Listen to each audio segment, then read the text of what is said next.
welcome back to my channel brother sister semuanya. Hari ini saya kembali bersama Mr. TMG.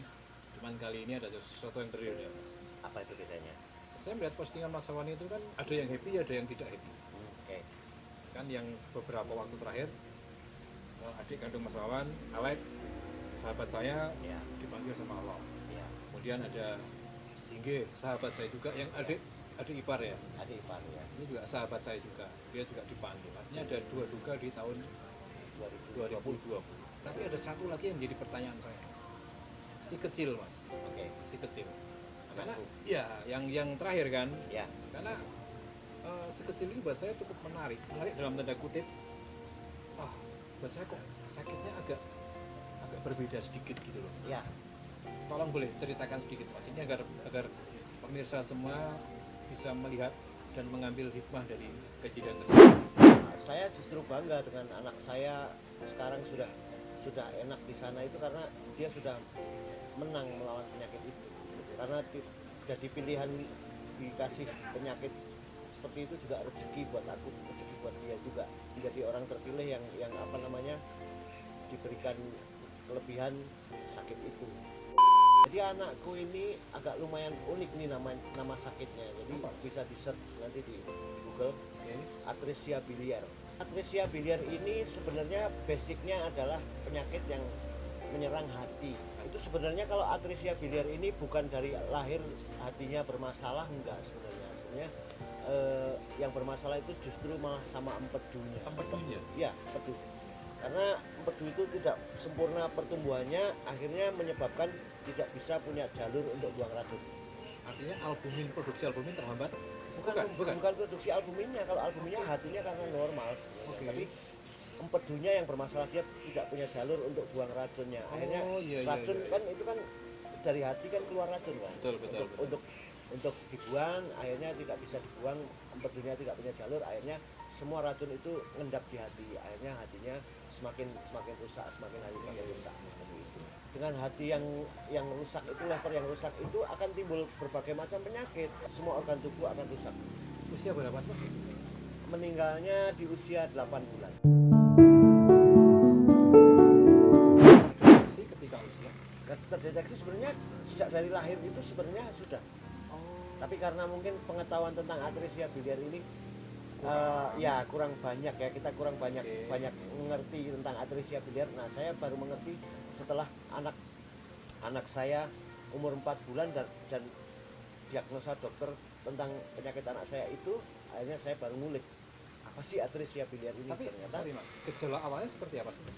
Gejala awalnya adalah anak kuning pasti. Oke. Kuning itu kemana aja, jadi mata seluruh kuning, badan juga kuning, terus sampai pipisnya kuning, terus pupnya kayak dempul, agak nggak bisa kayak pup bayi normal kayak gitu. Nah itu gejala awalnya, dan lama kelamaan akan mengeras perutnya, itu akan menimbulkan penonjolan di perut itu. Jadi kita bisa pegang waktu itu, aku agak aneh, anakku umur 4 bulan itu ini kok perutnya keras, kenapa ya? Ternyata itu sudah berjalan, dan sebenarnya di saat umur anakku 2 bulan itu bisa dilakukan operasi. Kita membypass empedunya dengan cara operasi. Bukan transplant, bypass. Bukan. Kalau transplant itu mengganti hati ya. Sebelumnya bisa dilakukan itu. Jadi kita operasi namanya kasai, itu bisa dilakukan sebelum umur 2 bulan. Setelah 2 bulan ke atas tidak bisa, karena secara teorinya organ tubuh bayi itu sudah fix. Itu pun kasai pun pada nantinya tetap harus transplant hati, karena satu-satunya jalan pengobatan membuat anak itu tetap bertahan hidup adalah dengan transplant hati. Itu baru bisa memperpanjang umur dia.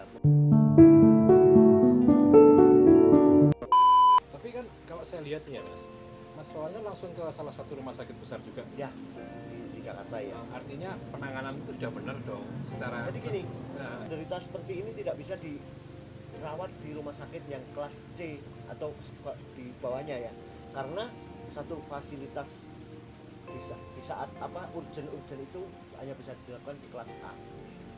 Secara peralatan, secara medis, pengobatan, obat-obatannya itu hanya ada di kelas A. Obat-obatnya segala macam itu nggak ada yang obat biasa, nggak ada yang murah, dan itu hati itu sangat sangat vital. Kalau hatinya bermasalah akan semuanya bermasalah. Betul. Makanya harus ada di rumah sakit kelas A, dan waktu itu aku memang terima kasih banget juga buat BPJS yang sudah BPJS. membantu. Langkah yang saya tempuh itu tidak lepas dari bantuan BPJS. Terima kasih. Semua di cover BPJS. Ya, itu kalau saya pribadi mungkin nggak tahu deh, habis ratusan juta bahkan bisa miliar mungkin ya, karena apalagi nanti kalau sudah sampai proses transplant itu akan membutuhkan dana yang sangat besar, karena buat screening pendonornya itu nggak cukup satu orang, kita harus cari yang benar-benar pas. Kita udah bener pas untuk donor buat dia, mempertahankan anaknya untuk stabil masuk ke standar bisa ditransplant itu juga nggak gampang. Makanya anakku sampai umur 8 bulan sebenarnya bukan saya tidak siap untuk mendonorkan hati saya sama istri saya, bukannya nggak siap, tapi memang anaknya tidak bisa bertahan sampai dengan umur yang ditentukan untuk bisa transplant. Usia berapa mas ideal transplant? Ideal transplant sih usia di atas 1 tahun. Oh, waktu itu si Noel masih 8 bulan. 8. Kalau target dokter itu waktu itu aku sempat konsultasi, paling lama anak atresia itu kalau tidak dilakukan transplant hanya berumur 2 tahun lebih. Itu sudah fix, karena ya tidak bisa berbuat apa-apa. Artinya kan gini, Mas Wawan kan punya pengalaman pribadi tentang Ya. hal tersebut, walaupun ini bukan suatu pengalaman yang enak, Ya, tetapi boleh dong artinya memberikan apa ya, sebuah pengertian kepada pemirsa semua, gejala awalnya itu seperti apa sehingga penanganannya seperti apa. Karena jadi ini gini, penting sekali. ya betul. Gejala awalnya adalah jangan sepelekan anak kuning, Bilirubin ya, bayi kuning ya. jangan Karena cuma dijemur aja ya, ya, kan. jadi bilirubin itu bisa tinggi itu ada dua, ada direct dan indirect. Kalau direct itu berarti dari organ tubuh, Dari dalam. dari hati, hatinya ada masalah. Kalau indirect berarti dari memang proses bayi lahir sampai dia menuju usia yang apa namanya, organ tubuh sudah fix, terus udara luar itu bisa toleransi ke dia, mungkin bisa akan berkurang bilirubinnya dengan mimik susu yang lebih banyak, ASI yang lebih banyak, itu akan menurunkan bilirubinnya. Nah tapi kalau direct susah.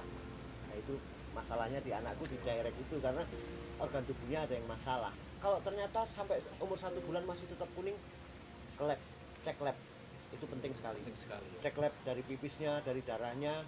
Terus kalau masih sampai 1 bulan lebih masih itu, segera lakukan apa namanya, USG 2 fase waktu itu anakku 2 fase. Jadi USG kondisi empedunya seperti apa sih. Kalau kondisinya jelas bermasalah, segera konsultasi. Kalau bisa dilakukan kasai, karena itu akan memperpanjang umurnya anaknya juga. Saya lihat kan kemarin kayak peran istri juga luar biasa. Oh ya, Mas, iya. ya. Hampir 24 jam. Nah, Saya lihat posting-postingnya. gini, yang agak susah itu justru kerjasama antara suami dan istri untuk mengobati anak ini tidak mudah, karena yang sudah itu rata-rata akan jadi ribut karena tidak bisa menerima kondisi anaknya seperti ini. Padahal seharusnya kan harus kerjasama. Kalau kita merasa itu adalah titipan Tuhan, ya titipan Tuhan bersama. Anak atresia biliar ini juga tidak semua nutrisi bisa masuk ke badan dia. Susu tidak bisa konsumsi susu instan, susu formula yang biasa nggak bisa. Itu harus susu nutrisi khusus buat hati. Itu juga tidak bisa kayak kita, misal anak kita rewel, yuk kita susuin, nggak seperti itu. Susu itu juga ada jamnya. Setiap sekian jam harus masuk, karena anaknya haus ataupun nggak haus itu harus masuk. Itu pun tidak bisa masuk lewat mulut, karena harus disuntik, karena itu memang pahit sekali. Aku juga nyicipin, ini nggak mungkin kuat anak. Nah akhirnya harus disuntik lewat hidung. Itu apa namanya, harus semua pengobatan melalui suntik waktu itu anak. Oke mas, cuman kan gini mas, penderita inilah 1 dibanding 10.000. 10.000 banding 1. Artinya ini penyakit yang langka. Ya, sangat langka. Apakah pemerintah atau elemen terkait itu ada dukungan mas untuk hal tersebut? Nah, inilah karena penyakit langka mungkin nggak tersentuh terlalu banyak ya sama pemerintah. Awalnya kan ini mulai jadi orang tahu ada tentang atresia biliar itu kan bayi Bilqis tuh. Oh iya. Itu kan atresia biliar waktu itu. Iya, Tapi iya. karena 10.000 banding 1, akhirnya nggak sepopuler penyakit lain. Padahal ini sangat mematikan sekali. Kalau orang punya sakit hepatitis atau kanker hati, itu masih bertahan lama hidup bertahun-tahun masih bisa, karena proses perusakan hati atau merambatnya sel Organ tubuh kanker itu itu pelan, ya ya. pelan-pelan. Nah kalau atresia biliar ini tidak pakai waktu lama, 2 bulan hati rusak. Anak saya ini 2 bulan, hampir cuma 2 bulan hatinya sudah tidak bisa Di rumah diapa. sakit juga 2 bulan. 3 bulan, 3 bulan. 3 bulan ya. Bayangkan. Keluar masuk. 3 bulan. Ini bukan waktu yang lama tapi bukan waktu yang singkat. Iya. Gitu kan. Artinya ketika praktis dengan kondisi emosional pasangan dan istri ya kan. Ya. Bagaimana? Dan waktu itu kan pas awal pandemi saya. Iya. Sangat susah banget untuk anakku bisa dirawat di rumah sakit kelas A seperti harapan kita itu, sangat susah banget. Jadi prosesnya vaskes 1, vaskes kedua itu aku perjuangan sekali, anak tak bawa ke sana, ternyata tidak dapat rekomendasi untuk rujuk ke rumah sakit yang lebih gede. Itu susah sekali waktu itu, dan harus pernah sampai ke rumah sakit, salah satu rumah sakit yang besar kelas A juga di Jakarta. Saya suruh tanda tangan, dia tidak bertanggung jawab kalau anak saya kena COVID. Ya nggak mau, aku langsung bawa pulang lagi waktu itu pernah. Dan akhirnya memang berjodoh di rumah sakit yang saya terima kasih juga buat rumah sakit harapan kita ya, yang sangat benar-benar peduli dan sangat care, sangat melayani dengan baik. Dari anak saya masuk sampai anak saya meninggal di ruang jenazah pun sangat dilayani dengan baik. Dan juga satu lagi sama Yayasan Rumah Pejuang Hati. Ini apa, Mas? Nah, Pejuang Hati ini jadi ada di Jakarta. Ini salah satu yayasan yang menampung dan membantu para penderita dan orang tua penderita gangguan hati seluruh Indonesia.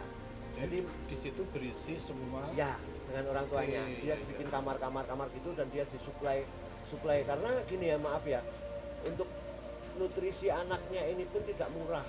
Memang anak-anak kayak gini ini anak-anak mahal semua, jadi nutrisi yang dimasukkan ke anaknya itu sangat mahal. Kayak contohnya susu pun bukan susu formula yang biasa, khusus ya. Khusus. Nah itu Yayasan Pejuang Hati ini melayani dan membantu para penderita ini untuk ditampung, karena pengobatan seperti ini tidak cukup waktu 1-2 bulan, bisa jadi tahunan. Ini yang dari luar Jawa dan luar daerah itu ditampung di situ. Ya. Dan semua difasilitasi dengan gratis. Gratis. Luar biasa. Gratis dan kekeluargaan pastinya. Kekeluargaan. Jadi itu tadi teman-teman pemirsa semua, yang sedikit bukan edukasi ya, tapi kita berbagi. Ya, berbagi pengalaman. Dari kabar dukanya Mas Wawan TMG ini menjadi sebuah motivasi bagi kita semua agar Betul. kita tetap selalu menjaga kesehatan. Ya. Apalagi untuk putra-putri kita yang terutama dari dalam kandungan harus dijaga kan, Mas? Ya, itu pasti masalahnya kan selama di kandungan sebetulnya ya. Oke, thank you Mas Wawan. Sama-sama, Mas Sukses. Mudah-mudahan apa yang kita sampaikan tadi membawa inspirasi, membawa value ya, Ya, ke insyaallah pemirsa berguna semua. buat semuanya. Iya. Dan bagi pemirsa yang kebetulan saat ini mempunyai keluarga yang menderita penyakit tersebut, jangan berkecil hati karena ada yang maha berkehendak. Tetap berikhtiar, tetap berusaha, dan mudah-mudahan kita semua diberi kesehatan. Amin. Thank you Mas, sampai ketemu Sama-sama. lagi. Sampai ketemu. Siap, sukses semuanya. selalu. Ya, thank you.